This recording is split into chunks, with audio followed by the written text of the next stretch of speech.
There was a moment in nearly every patrol in Vietnam when one soldier had to move farther forward than everyone else. He was not necessarily the strongest man in the squad.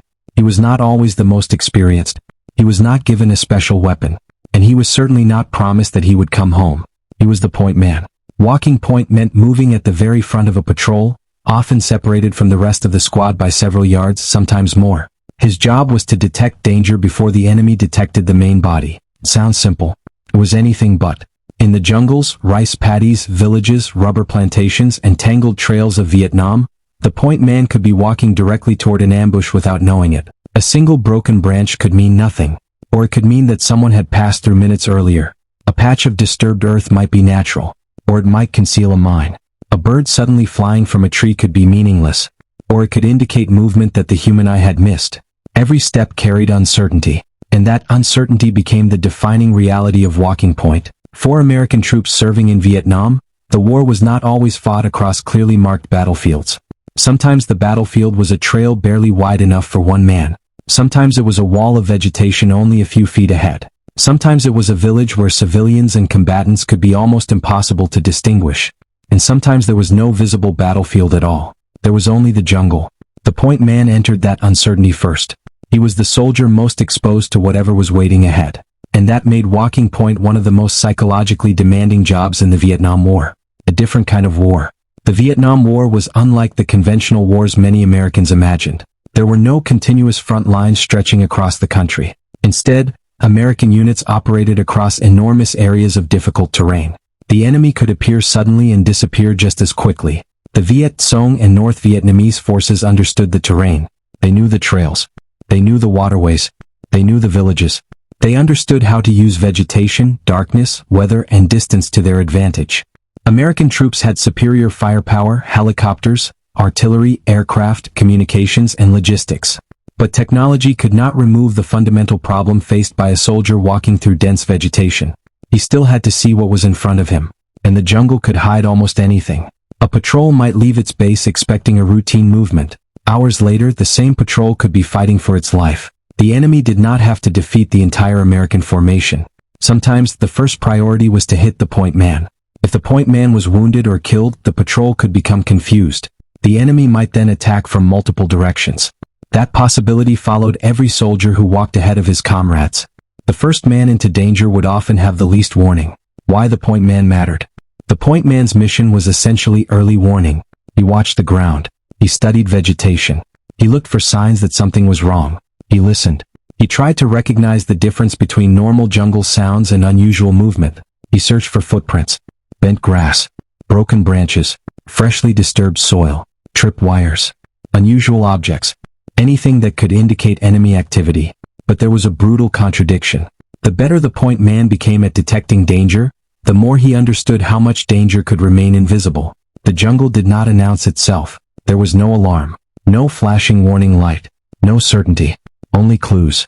And sometimes there were no clues at all. A soldier could do everything correctly and still walk into an ambush. That was one of the realities that made Vietnam so psychologically exhausting. The terrain was the enemy's ally. Vietnam's environment created an extraordinary challenge. The country contained mountains, forests, rivers, swamps, rice paddies, villages, plantations, and dense tropical vegetation. In many areas, visibility was extremely limited. A soldier might be able to see only a short distance through thick foliage. That meant an enemy position could exist surprisingly close without being detected. The sounds of the jungle could also be confusing. Insects buzzed, birds called, leaves moved, rain fell, branches cracked, water flowed. A distant sound could be difficult to locate. For the point man, every sound had to be interpreted. Was that movement caused by wind? An animal? Another American soldier? Or someone deliberately trying to remain unseen? There was no perfect answer. The point man had to make decisions with incomplete information, and sometimes he had only seconds to make them. The trail. Many patrols followed existing trails. Trails offered obvious advantages. They were easier to travel. They reduced the physical effort required to move through thick vegetation. But a trail could also become a trap. The enemy knew that American patrols used trails. A predictable route could provide an opportunity for an ambush. The point man therefore had to examine the trail itself. Was it heavily used? Was the vegetation recently disturbed? Did the path suddenly narrow? Was there something unusual beside it? Did the ground look different? Was there a wire? Was an object placed where it did not belong? The danger was not always visible. Vietnam was filled with booby traps and mines. Some were crude. Others were carefully concealed. The purpose was not always to kill. A wounded soldier could create enormous tactical and logistical problems. A casualty had to be treated. The patrol might have to stop. The formation could become disorganized. Medical evacuation might become necessary, and the enemy could use that disruption to attack. For the soldier walking point, this meant the ground itself could become lethal. The silence before contact. One of the most frightening experiences for troops was the period before a firefight. The jungle could suddenly feel different. A patrol might continue moving normally while the point man noticed something unusual. A sound, a shape, a movement, a feeling that something was wrong. But instinct alone was not enough. A point man had to interpret a battlefield where normal sensory information was already difficult. Water could erase tracks. Mud could reveal some movement while hiding other evidence. Vegetation became wet and heavy. Everything became slippery. The jungle did not become safer. It simply became harder to understand. Night patrols. Walking point at night was another level of danger. Without daylight, visibility could become extremely limited. The point man relied more heavily on hearing, smell, instinct, and whatever limited visual information was available. Night movement demanded discipline. A patrol had to maintain awareness of its position. A mistake could separate a soldier from the group. A sudden noise could create uncertainty. The darkness gave concealment to both sides. It could protect the patrol. It could also protect the enemy. The point man moved forward into that darkness knowing that the next few feet might contain something he could not see. The fear of mines and booby traps. The enemy did not need to stand in front of the patrol to cause casualties. Mines and booby traps were a constant concern. Some devices were designed to explode when triggered by pressure. Others relied on trip wires or other mechanisms. The point man's attention therefore had to extend beyond the obvious. The threat might not be a person. It might be an object, a wire, a disturbed section of ground, an unusual placement, something that looked harmless. That uncertainty made movement psychologically exhausting. A soldier could become intensely focused on where he placed his feet, but the more carefully he watched the ground, the more difficult it became to simultaneously observe the surrounding vegetation. There was no way to watch everything, and the enemy understood that. The burden of responsibility. The point man was not alone, but psychologically he could feel alone. Behind him were other soldiers. Behind them were the rest of the patrol. Everyone had a role. But the first man had a special relationship with danger. If he saw something, everyone needed to know. If he stopped, everyone stopped. If he moved, the patrol moved. If he detected a threat early, he could give the others valuable time. If he did not, the consequences could be immediate. This created a powerful sense of responsibility. A point man was simultaneously protecting the men behind him and exposing himself to danger first. That contradiction defined the job. The men behind the point. It is easy to focus entirely on the soldier at the front, but walking point was a team effort. The soldiers behind him watched different sectors. They maintained spacing. They carried additional equipment. They prepared to react if contact occurred. Leadership mattered. Communication mattered. Every soldier had to understand what the patrol was doing. If one person became separated, the formation could be compromised. The point man was the eyes and ears at the front, but the patrol was the body behind those eyes. Neither could survive effectively without the other. The sound of a single shot. In Vietnam, a single shot could change everything. A patrol could move through dense vegetation for hours without seeing the enemy. Then one sound, one explosion, one burst of gunfire, and the entire environment changed. The point man might be down. The patrol might not immediately know what had happened. Was it a mine? A sniper? An ambush?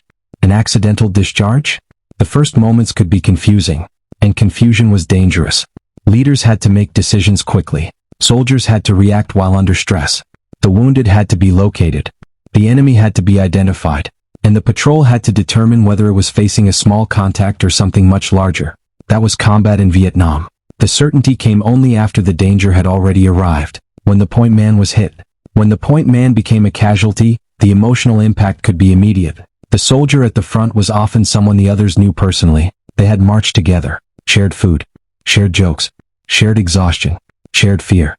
In combat, personal relationships became even more important. The loss of one soldier was not an abstract number. It was the loss of a friend, a teammate, someone whose place in the formation had been familiar only moments earlier.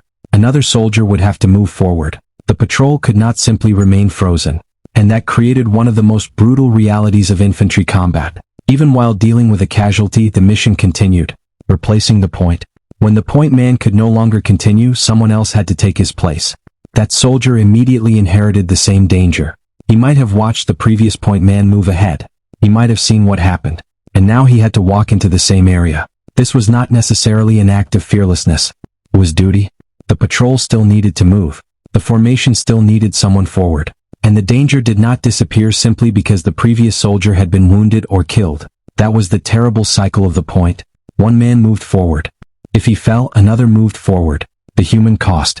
The Vietnam War produced enormous human suffering. American military deaths exceeded 58,000. Vietnamese military and civilian deaths were vastly higher. Every number represented individual lives. The point man was only one position within a much larger war. But his experience illustrates something important about Vietnam. The war was often fought at extremely close range. It could involve long periods of uncertainty followed by sudden violence. A soldier might spend an entire day walking through vegetation without firing a shot. Then, in a matter of seconds, everything could change. That contrast became one of the defining characteristics of combat in Vietnam. The search for signs. Experienced soldiers learned to pay attention to details. The jungle was not truly silent. It was full of information. The challenge was understanding it. A footprint could indicate movement. A broken branch could reveal a recent passage. An abandoned object could provide a clue. Smoke could indicate cooking. A trail could indicate human activity. But interpreting those signs required experience. The point man was effectively reading the landscape. Every patrol became a conversation with the terrain. The ground said something. Vegetation said something. Animals said something. The soldier had to learn how to listen.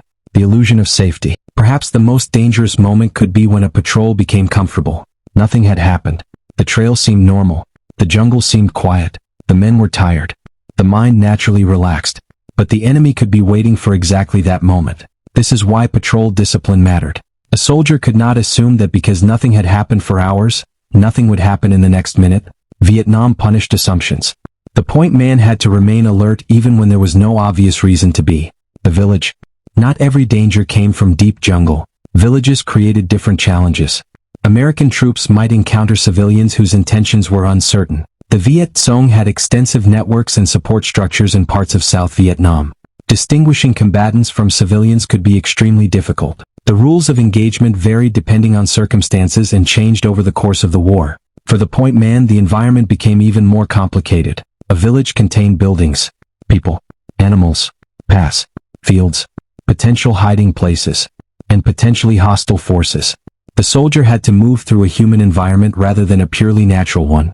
That demanded a different kind of awareness. The rice paddies. Open terrain might appear safer than jungle, but rice paddies could expose soldiers to observation and fire. Dikes and irrigation channels could provide limited cover. Mud could slow movement. Water could make equipment heavier. The point man had to move across terrain where there were fewer places to hide. In the jungle, the danger was what could not be seen. In open terrain, the danger could be knowing that somewhere beyond the visible landscape, an enemy might be watching. The psychological pressure remained. The terrain simply changed the nature of the problem. The helicopter war. One of America's major advantages in Vietnam was the helicopter. Helicopters transformed mobility.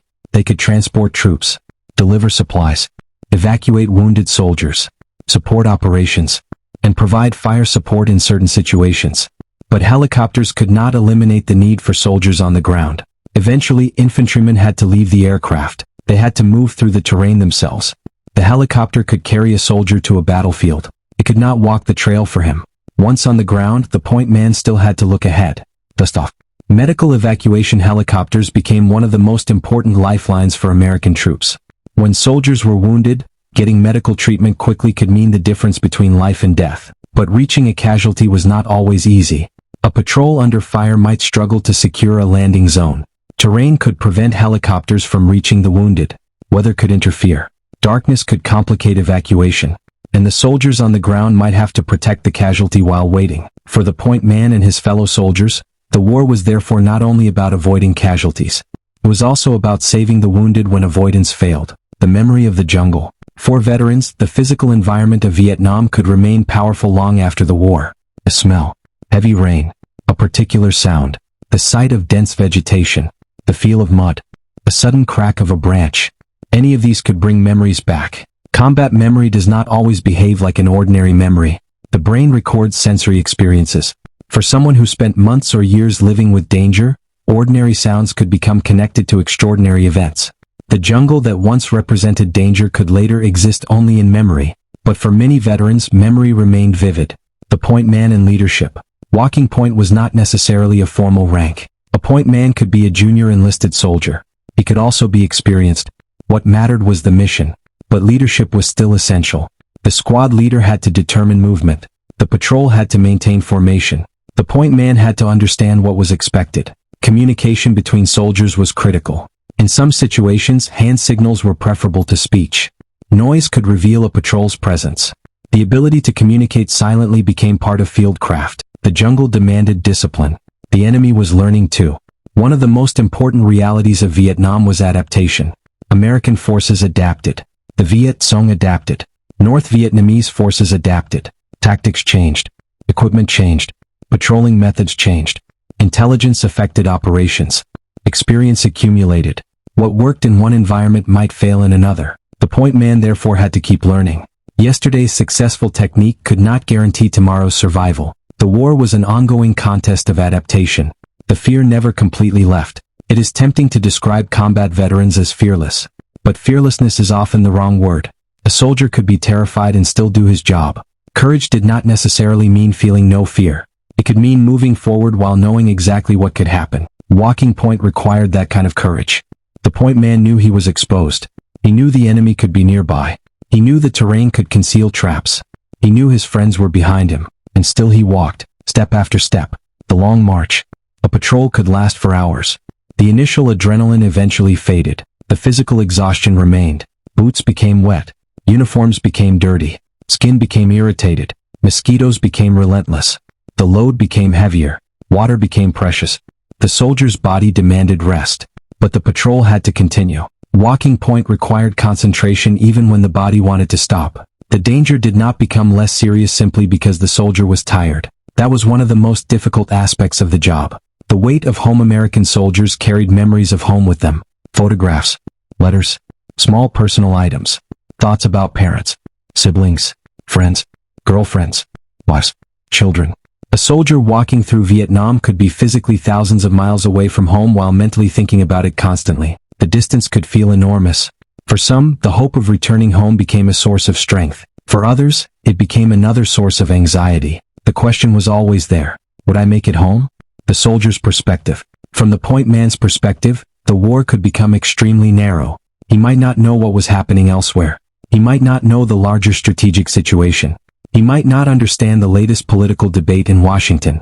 He might not even know exactly where the patrol would be tomorrow. His immediate world could be the next 20 yards, the next tree, the next trail, the next patch of grass, the next sound. That was the scale at which survival happened. Wars are often discussed through maps and statistics, but soldiers experience them through moments. The strategic war above the jungle. While infantrymen walked through the jungle, the larger war continued around them. American leaders debated strategy. Generals planned operations. Aircraft attacked targets. Artillery fired. Politicians debated the war at home. Protests grew. News coverage shaped public opinion. But none of those larger events changed the basic reality for the soldier at the front of a patrol. He still had to move. He still had to watch. He still had to survive. The strategic decisions of governments eventually became physical experiences for young men carrying rifles through Vietnam. The growing cost. As the war continued, the United States suffered increasing casualties. The public became increasingly aware of the human cost. Television brought images of the war into American homes. The conflict became deeply controversial. For soldiers in the field, however, political arguments could seem distant. They were concerned with their unit, their friends, their orders, and making it through the next patrol. The point man represented that contradiction. The war was being debated at a national level while one young American soldier was staring at the ground in front of him, trying to determine whether a small disturbance was natural or deadly. The search for meaning. After returning home, many veterans struggled with questions about the war. Why had they been there? What had their sacrifices meant? What happened to the friends who did not return? How should the war be remembered? For some veterans, the answers were complicated. Vietnam was not a simple story of victory or defeat. It was a war filled with courage, tragedy, political conflict, strategic mistakes, individual heroism, civilian suffering, and enormous uncertainty. The experience of Walking Point captures that complexity. It was a job that could be essential and terrifying at the same time. The men who walked first. Thousands of American soldiers served as point men during the Vietnam War. Their names may not all appear in history books. Their individual patrols may never have become famous. Their stories may have remained within families. But each one experienced a version of the same fundamental reality. Someone had to go first. Someone had to look ahead. Someone had to face the possibility of danger before everyone else. That person was the point man. The unseen battle. Walking Point was a battle before the first shot was fired. It was a battle against uncertainty, against fatigue, against fear, against the environment, against the limits of human perception. The point man constantly asked himself questions. What am I seeing? What am I hearing? What does that mean? Is that movement normal? Is that trail safe? Is that object supposed to be there? Is someone watching me? There was no way to know everything, but the soldier had to make a decision anyway. The difference between knowing and guessing: a soldier rarely had complete information. He could see a footprint, but he could not know exactly who made it.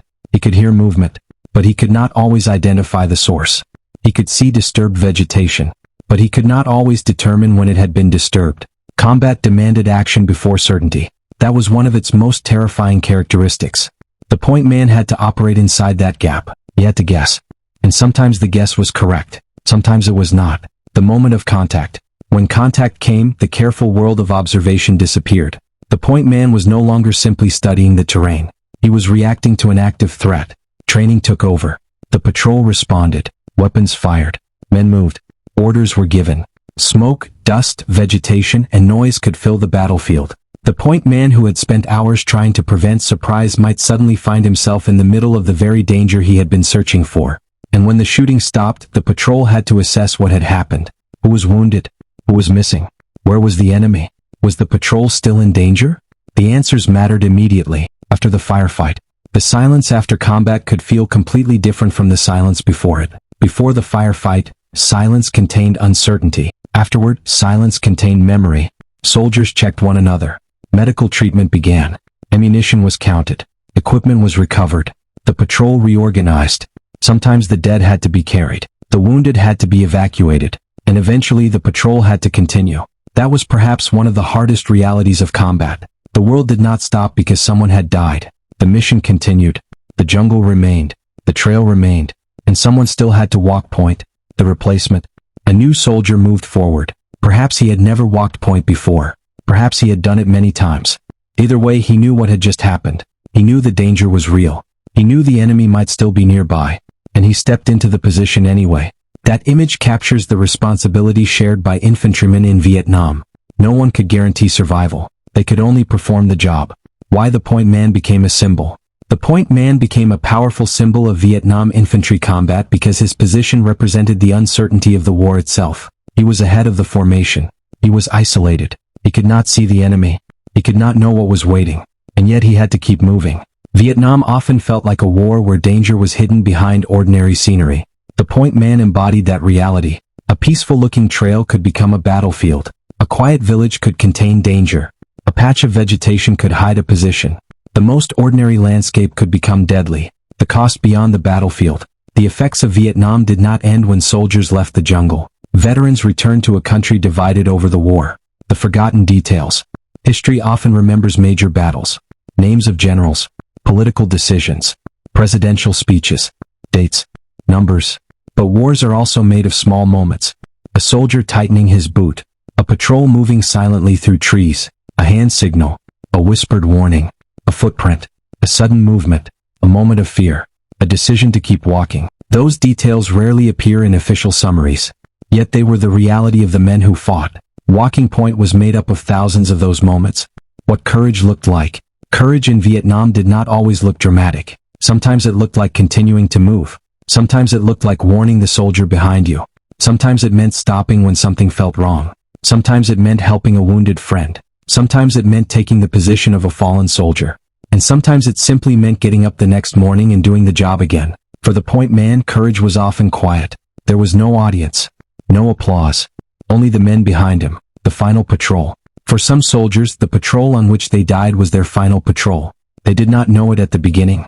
That is one of the cruelest facts about combat. A soldier can leave his base in the morning expecting to return. He can think about food, meal, sleep, home, the next assignment, and then history changes in an instant. For the men around him, the memory remains. The place remains. The patrol remains. And years later, the question can remain too. What if they had taken another trail? What if they had stopped earlier? What if they had seen the warning? What if the point man had noticed one more detail? Combat is filled with questions that cannot be answered. Remembering the point men. Today, the Vietnam War belongs to history. The jungles remain. The trails remain. The villages remain. But the young Americans who walked through them are no longer young. Many have passed away. Others carry their memories into old age. For them, the war is not simply something studied in a classroom. It was something they experienced, something they survived, something they lost friends in. The point man is therefore more than a tactical position. He represents a generation of soldiers who were asked to enter an unfamiliar country and fight a war that was often difficult even to understand. The last man's view. Imagine standing at the front of a patrol. Behind you are your friends. Ahead is dense vegetation. The air is hot. Your clothes are wet. Your equipment is heavy. You have been walking for hours. You hear insects. Leaves move in the wind. Somewhere far away something makes a sound. You stop. You look. Nothing obvious. You wait. Still nothing. The patrol is behind you. They are waiting for you to decide. So you take another step, then another, and another. That was walking point. Not knowing what was ahead. Knowing that you might be the first to discover it. And continuing anyway. The deadly job. Walking point was not glamorous. There was no certainty. There was no guarantee of recognition. The point man was simply the soldier who went first. He entered the unknown before everyone else. He carried the responsibility of seeing danger. He carried the fear of being the first target. He carried the knowledge that a single mistake could affect the entire patrol. And yet he walked, through mud, through rain, through darkness, through jungle, through villages, across rice paddies, along narrow trails, into places where the enemy might be waiting. The job demanded attention, discipline, courage, and endurance. But even all of those qualities could not guarantee survival. That was what made it deadly. The meaning of walking first. The story of the Vietnam point man is ultimately a story about uncertainty. It is about young soldiers operating in an environment where the enemy could remain hidden and where danger could appear without warning. It is about the burden of responsibility placed on the first man in the formation. It is about fear and discipline. It is about friendship. And it is about the human cost of war. The point man did not have the luxury of knowing what history would say about Vietnam. He did not know how the war would end. He did not know how America would remember it. He knew only the ground immediately ahead. And that was enough. Because the next step had to be taken. The men who came home. For the soldiers who survived, coming home was supposed to be the end. But for many, it was only the beginning of another struggle. They had to return to civilian life, find work, reconnect with families, build relationships, live in a society that had changed while they were away, and carry memories that many people around them could never fully understand. Some veterans rarely spoke about their experiences. Others spent decades telling their stories. Each response was personal. But behind many stories was the memory of young men moving through Vietnam together. And somewhere in those memories was the point man, the soldier who walked ahead. The point man's legacy. The legacy of walking point is not simply about death. It is also about responsibility. The point man represented trust. The soldiers behind him trusted him to look ahead. He trusted them to cover him. Everyone understood that survival depended on the group. That trust could become one of the strongest bonds formed in combat. Could also make loss even more painful. When someone died, the formation changed. The empty space was visible. The memory was permanent. A war measured in lives. The Vietnam War can be studied through maps, through military operations, through political decisions, through statistics. But statistics can never fully describe what it meant to walk through a jungle knowing that the next few yards could determine whether you lived. Every casualty had a story. Every survivor had a story. Every patrol had a story. And every point man carried a small piece of that larger history. The war was fought by nations, but experienced by individuals. The last step. There is something haunting about the idea of the first soldier in a patrol. He is always moving towards something he cannot see. The men behind him can watch his back, but no one can completely protect him from what is ahead. That is why walking point became one of the most dangerous assignments in Vietnam. The point man was the first line of warning, the first potential casualty, the first man into the unknown, and sometimes the first man to make the ultimate sacrifice. He walked because someone had to. He watched because someone had to. He listened because someone had to. And when the jungle offered no answers, he kept moving. The final image. Decades later, the sound of boots moving through wet earth is almost impossible to separate from the history of the Vietnam War. A line of soldiers. One man at the front, others following behind. The jungle closing around them. No visible enemy. No clear battlefield. Only uncertainty. The point man takes another step, then another. The men behind him follow. For a moment, everything is quiet. And then the patrol disappears into the trees. That is the story of the deadly job of walking point in Vietnam. A job where courage was measured not by the absence of fear, but by the decision to keep walking despite it. A job where the battlefield could be hidden beneath leaves, behind trees, across a trail, or somewhere beyond the next step. A job carried out by young men who could never know exactly what waited ahead. And a job that reminds us of one of the most terrifying truths about war. Sometimes the most dangerous place on the battlefield is simply being the first person to arrive. Remember them. The Vietnam War is now history. But history is made of people. Young men who left their homes. Families who waited for letters. Friends who never came back. Veterans who carried memories for decades. And soldiers who walked first. Their experiences deserve to be remembered not only through statistics or battlefield maps, but through the human reality of what they were asked to do. Walking point was a position. But for the men who carried it, it was much more. It was fear, responsibility, trust, isolation, courage, and uncertainty. Every step forward meant accepting the possibility that danger was waiting somewhere ahead. And still they walked. For the men who served in Vietnam, and especially for those who never returned, remembering that sacrifice is more than remembering a war. It is remembering the people who lived it, the men who carried the weight, the men who faced the unknown, the men who walked point, and the men who never got to take another step.